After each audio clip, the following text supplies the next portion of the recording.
Hi guys, I'm Mary Breems. I'm one of the newest COTAs here at Metro Therapy, and I want to talk today about playing with your kid this summer. Summer is almost here and I'm so excited to dive into playtime outside and just spend so much good time connecting with my son.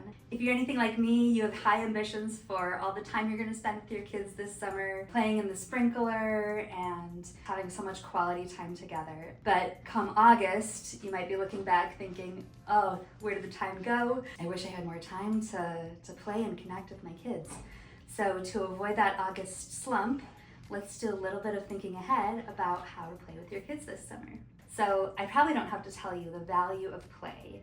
Play is so important for building a connection, for enjoying those moments of shared joy and success that helps your kid feel motivated for challenges. When they're having fun, they're not thinking about how hard something is and judging their own performance. So that builds confidence and motivates them to try new things. Those are all crucial building blocks for developing motor skills, social skills, emotional regulation, as well as the trust and respect that you build as a parent. At Metro Therapy, we understand the importance of play and how much of a role that plays with all of the hard work that kids have to do here in the clinic. Whether it's building fine motor skills or learning how to calm down, we use play to motivate them to do those hard things so that they can build that confidence. And you can use play at home in the same way. So for playing at home, I've put together just a few concepts that can help you craft your play and your approach that hopefully can fit any child of any level of neurodiversity, of abilities, of impairment, and ages. So let's dive into it. Okay, so the first thing we want to think about is following their abilities. What's going to be easy for them? What's going to be too hard for them? There's something called the optimum arousal or optimum challenge level. That's a bell curve that says, over here, if things are too easy, that's not going to be very fun. And over here, if it's too hard, that's not fun either. It's that sweet spot right in the middle. So if your friend were to invite you to a workout and you get there and they say, I'm so excited, we're gonna walk up and down the block a few times, you'd probably think, whoa, that's gonna be really easy. Can we try something a little more challenging? Let's say the opposite if you were to get there and she said, we're gonna try out this Army Corps boot camp. That might be a little above your ability and you might feel excited to try it, but if it starts to feel way challenging, that's not gonna be very fun. So as you introduce things to your kids in your play, just watch where the challenge level is and can you adjust that a little bit to get that sweet spot. That challenge zone can be really narrow for some kids, and making it a little easier, even though it might feel like they're not getting as much out of it, they're experiencing success and that's gonna be really fun.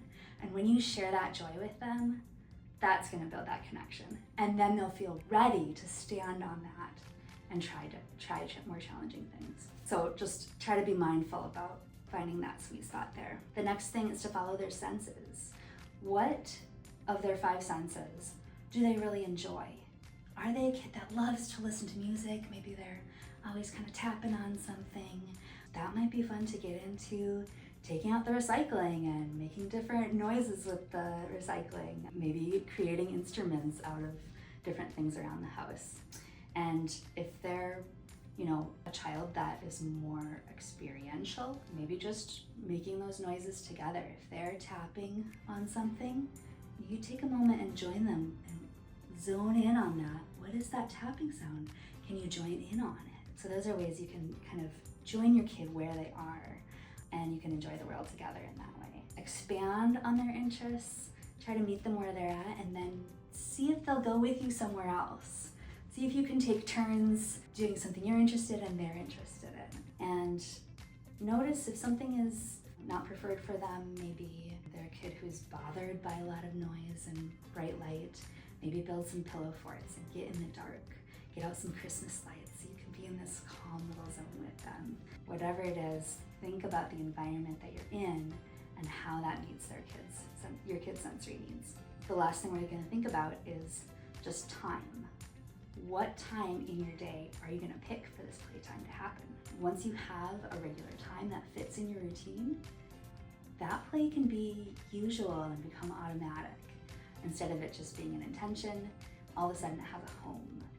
So my husband has fond memories of his grandpa playing with him every night after dinner.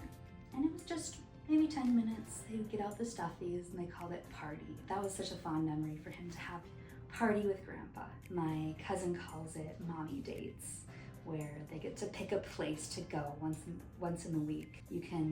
Maybe you have a chunk of time, 2 hours on a Saturday afternoon. Maybe you just have 5 minutes. Maybe you go out to the car early when you go wherever you're going and enjoy the outside together for a moment. Whatever it is, make sure it fits in your schedule. So I'd encourage you to just take a moment and figure out where that's gonna happen this summer and talk about it with your kid. Maybe come up with a fun name for it and establish some really clear expectations for what that time is gonna look like. This can be a collaborative project as much as possible. Overall, playing with your child and sharing those moments of joy together is one of the most important things you can do this summer. So do what you can to carve out some time, follow their abilities and follow their senses as you plan their play together. Sharing these moments of joy is not only the best way to develop those skills that they need, those social and emotional skills, problem solving and fine motor skills, but is also the best way to communicate that you're somebody that they can have fun with, somebody who knows them, and someone that they can trust. So I hope you have fun putting together your play plan, and call us at Metro Therapy if you have any concerns about your child's ability to play and connect with you. Thanks.